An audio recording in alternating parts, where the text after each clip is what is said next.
All right. All right, y'all. This is Our Take. This is Mark, the moderator. Thanks.com. The game is the game always. Leaf. It's only family. Brooklyn forever. Avery the Process, Building 8. Shout out to PSC&G. Oh, wow. No, yo, listen, let's shoot them. Shit. But, yo, okay, so listen, man. We're going to have a conversation, and I got to start this off by saying major props to my man Leaf, major props to my man Banks. Both of them has been a true supporter, loyalist to an NBA player that I must say I counted out for dead. I was waiting for the funeral that had happened. I was throwing flowers over his grave. He was done dead there to me. But I must say, as a man, I was wrong by how I felt about Carmelo Anthony, Mr. Red Hook himself.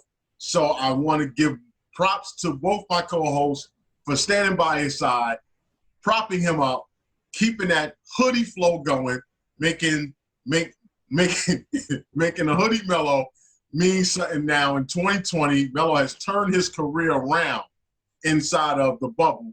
So I'm going to say, and Avery Face is telling me that he doesn't agree. So we're going to let Avery go first with this concept. Go ahead. What? He's turned his career around. He had 15 points last night, 11 boards. What are we talking about? I'm lost. I'm not saying Melo trash. I've never been a Melo's trash proponent like you have, Mark. But I'm just trying to figure out, what are we saying? That he is proven to be of value to a team? I mean, I don't think that was a no-brainer to me. He definitely has value. I never thought he was washed up, but has he turned his career around? I think that's a bit of a stretch. Right. All right. So Avery, this is why like you could say he turned his career around, because I totally agree with you, right? But this is why people like Mark were saying it, because they were saying he was done, right? He got blamed for what's happening, what's going on in Houston. He got cut in Houston, but to those I think it was 3 or 4 games right before he got cut, he scored 20 or better in all of those games, right? So it was always that thing, oh, Melo can't change his game. Oh, now Melo is too slow. He's not evolving into how the game is played today. He's still taking 5 dribbles. He's still doing 6 jab steps. So that's what people were saying, like Mark, the game has passed him along, right? But it was a false narrative, because I will agree he struggled on OKC. But if you watch him in Houston, he's playing the exact same way he's playing now in Portland. He's staying in the corner. He's going to take, if you kick it out, he's going to take the open shot. If he has a smaller man, he's going to back him down. He's going to try to make something happen. Nothing has changed.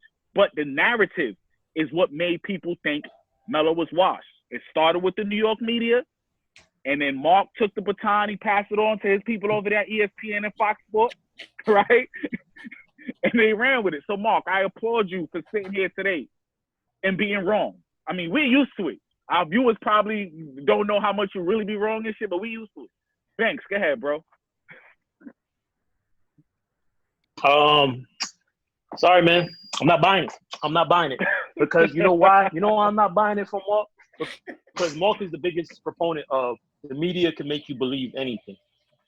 You know what I'm saying? And I respect Mark. Mark knows basketball. There's no way that you could tell me, Carmelo, you watch Carmelo Anthony pre him, not being in the NBA anymore, and told me that this man couldn't contribute. You could not tell me that you saw somebody that was washed. You've seen washed players before.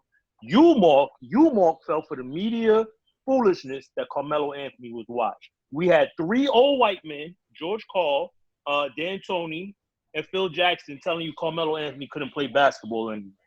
When all of his peers, Draymond, several other NBA players was like, yo, this is wild that Melo's not in this league. I play ball with this dude. This dude can still play. I don't know what they're talking about. So, yeah, I give you props for admitting you wrong now. But, Mark, you know how many times I didn't see you, like, we'll take up a story, be like, yo, I don't know, just what's going on. You like, I don't know. That came from the media. I wouldn't believe it. And you fell for the media drip in this situation? It's kind of sad. Hold on, Banks. I don't think it's almost like Avery not liking it's like Avery not liking black quarterbacks, man. You did that to another black man. And Wow. Shout out to Brooklyn the Red Hook, man. Never count a Brooklyn dude out. Never. Wow. That was a shot, bro. Leaf, go ahead. I was gonna say, yo, Banks, you know what it all started with? It all started with the Knicks. Mark was mad what was going on with Melo and the Knicks. That's where it started at, bro. Yo, listen. At least Leaf knows that it had nothing to do with the media. It all had to do with the expectations we had for Melo when he came to the Knicks, and he didn't live up to the expectation. Had nothing to do with me following the media. Had nothing to do with that. It had to do with the whole hoodie videos that we would have in the summer. He'd get on the team, and he underperformed at that time. No, you're wrong, sir. Mark. The hoodie video started in OKC, so don't do that. Hold on. Don't do that. Mark, No. I said we started getting the hoodie videos, and then when it came time to him to start playing, he didn't play like the hoodie video. Go ahead, Lee. In OKC.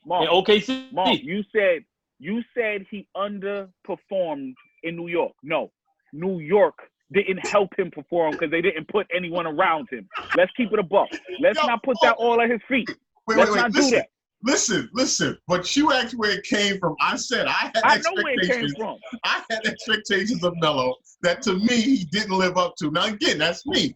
But what I'm saying to you is, and I'm putting it out there, I thought he was done. I'm not front. Oh, no, I totally believe you when you. I totally believe when you say that. You know what, Mark? Hold on. Nothing to do with the media. This is what bothers me, Mark. You know basketball, bro. You know basketball. I know you know basketball. You've been watching it for 1,000 years. There's no way that you can tell me 9,763 hours.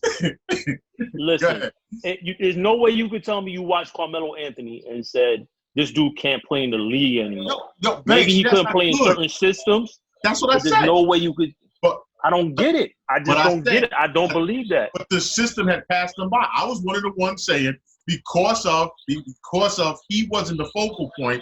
You see him playing off of other players. He didn't play the same way. Now, yes, Lee brought up a great point. But Houston, he started putting in work, and then they let him go. So whatever went up, and then we also he played like 10. He played like 10 games. Like that was personal with D'Antoni. Real quick, I'm gonna let you make your point. Leadership also.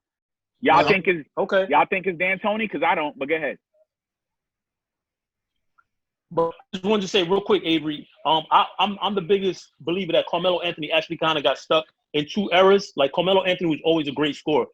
Because he came into the same draft with LeBron James, and LeBron James played the same position, there was always this comparison of pitting them against each other. And now that the fact that LeBron James is one of the best players of all time, it kind of ushered in this era of ball movement and, the ball has to go around the floor and stuff like that. Melo kind of came from an era where it was a lot more isolation scoring, and he kind of got, like, blackballed a little bit for doing what. We're gonna have to try and give Banks a better Wi-Fi package. Scores for this being time great it's not scorers. working very well, people. So we don't like to mute our co-host, but whenever your Wi-Fi go out like this, it's the Wayne rule. You're just gonna have to watch for a little while. So, hold up, check. This is my whole thing, man. Like, let's be real. And I don't know if it's the allure of New York. I'm not necessarily sure, but I'm gonna say this. If Melo is not named Carmelo, played the same exact way, there's no way in the world he doesn't have a job in the NBA. Let's call it what it is. I don't understand how Melo wasn't working and wasn't in play from the outset.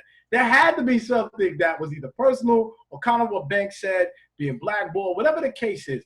If he's a regular guy, and Jeff Green has held mad jobs in the NBA. Jerry Dudley, bro. You know what I'm saying? Jerry Dudley. I'm trying to tell you, there's no way in the world Melo should not have had a job. So there's definitely something more to the whole conversation that we're even having. The bottom line is he should have had a job. It took a while for him to get a job. The first job that he wound up getting after Houston was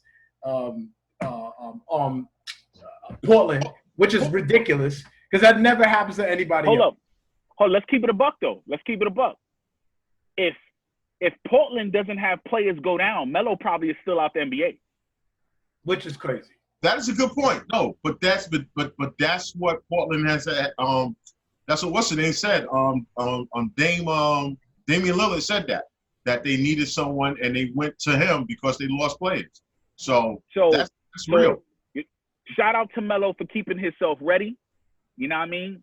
And yo, he's playing the role that they asked him. And Melo doesn't need to take 25 shots on this team. You feel me? Melo can take 10 to 15 shots if it's available. All he got to do is knock down about 40% of those, and he's good. Absolutely. Give me that rebound. Get the fuck out of here. I got this. But let me just say this. I also said after the Stephen A. Smith Melo interview that I started questioning why was he out the league, because that was a good move. That was a good move which he made by opening himself up and letting people see inside what was going on. So I give him props for that. Can we just say this though? I just want to make sure this is not a resurgence of Melo. Yes, it is. It is because people thought he was done. People thought he was done. Avery, player of the year. Okay, so y'all saying according to the narrative, is that what? Yeah. The narrative, yeah. Okay, because he was 5 for 14 yesterday. Just FYI. I just want to make sure that we. I mean, listen, that 5 for 14 is great, but he made big shots down the stretch. He hit a game-winning shot. Stop. So that's fine. Listen. Hey, we good with that. Avery, let's be real, money. Listen, give the man props, man. Okay, yo, now and plus, I'm a Syracuse fan. Don't get it twisted. I'm a Melo fan. You've been straddling the fence for a long time. Get off the fence because once again, if you don't feel Melo is that good, you could say it. Say it with your chest. Wait, time out. I've never. Say it with your chest. I've never said. You over here talking about Melo was 5 for 14. Ben Simmons was 2 for 10 today.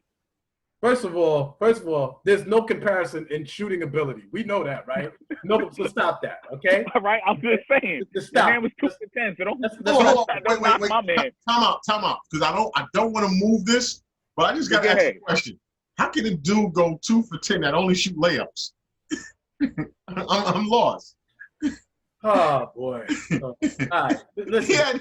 He had 0 3-point attempts. So he went. No, he took one. He took it today. Thank you. He took it 3. Now, let's stay on. Talk about Melo. Before y'all start moving the goal line, let's stay on course, okay? I've never been a Melo hater. I've always been a Melo proponent, but I'm honest with how Melo was in New York. I think, I always said Melo was the first guy to say, I'm coming to New York. Had no problem with it. He took that. You know what I mean? He had no issue with it. It wasn't until Phil Jackson and these boneheads that reside in New York started messing up the organization as usual, and then Melo became the scapegoat. So let's call it what it is. That's a big fact, Avery. Say that again. They hear you in the back, bro. Okay. Let's call it what it is. So, Mark, you now, okay? You don't try to change this on me. You have been the Melo hater of the 4, okay? Let's just clear that up. I think Avery just made a valid point. Come on. Listen. I said I apologize. I said I was wrong. What more do you want, man? You want blood? I'm like, come on, dog. I got it. I was wrong, man. Thank you. But wait. But I am consistent. I still hate Steph Curry. Wow. I respect that. Listen, Leaf, thank you for coming back, man. It's great to see you once again. Miss you guys, man. Back. Listen, this is fun. We'll be right back. I'm not co-starring that actually. Don't speak for everybody. Don't speak for everybody. He could have sat out a little bit more if you asked me. Word. Wow. Camera time. Man, listen, man. Your Wi-Fi sitting out. I see that. Hey, you know where I'm at. You know how it is. Y'all, this is our take, man. Peace out. Oh, peace, man. Hey. Later.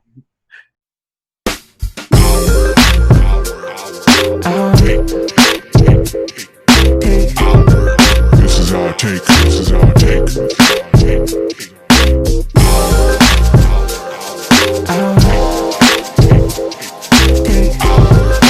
is our take. This is our take. This is our take.